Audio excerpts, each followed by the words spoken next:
Thank you, Mr. Chairman, and I welcome Secretary Perry to the committee. We're pleased to finally have you here. After all, it's now the middle of October, and you are actually the first cabinet member we've had before us this year, so I hope that this is the start of a trend. Mr. Secretary, there is certainly a lot for us to discuss today, particularly your recent proposal to upend competitive electricity markets by providing unduly preferential rates to coal and other baseload generation. The substance of that proposal has serious flaws, in my opinion. Under the guise of a crisis of grid reliability, this proposal props up coal and nuclear generation with the goal of protecting fuel-secure plants that have 90 days of fuel stored on site. But DOE's own grid report issued earlier this year stated that electricity markets, and I quote, currently function as designed to ensure reliability and minimize the short-term costs of wholesale electricity.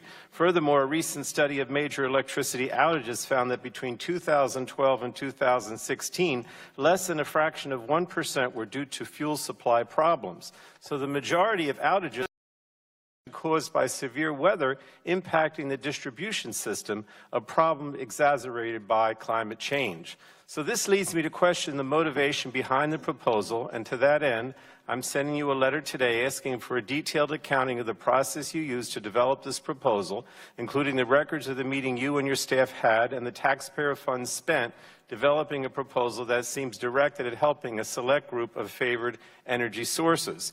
It's an ironic proposal, considering that EPA Administrator Pruitt stated as part of his announcement in rolling back the Clean Power Plan, and again I'm quoting, that regulatory power should not be used by any regulatory body to pick winners and losers. But Mr. Secretary, that's exactly what you're doing here. You're distorting the market, damaging the environment, and delivering preferential treatment to favored industries. And at the end of the day, killing off competitive electricity markets just to save generation assets that are no longer economical will lead to higher prices for consumers.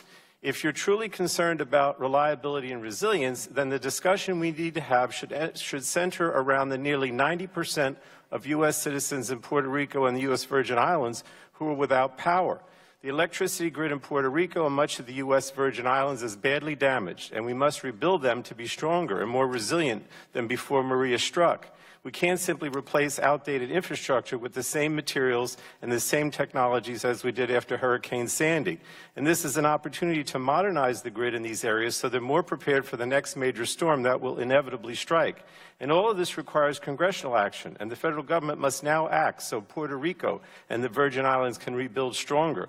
This morning, after seeing the President's latest tweets, I'm concerned that the President simply does not understand the scope of the devastation in Puerto Rico and will follow through on his threats to remove FEMA from the island well before it actually has recovered. And finally, I know Chairman Walden mentioned this a little earlier. I continue to be concerned by the amount of money this administration is spending when it comes to non-commercial travel for members of the Cabinet and their staff. When the reports first came to light regarding your colleagues at HHS and EPA, I asked the Inspector General at those agencies to conduct an investigation, and they agreed, and those investigations are taking place. But today, in light of the $50,000 you spent in taxpayer dollars for non-commercial travel, I'm making a similar request to the Energy Department's Inspector General.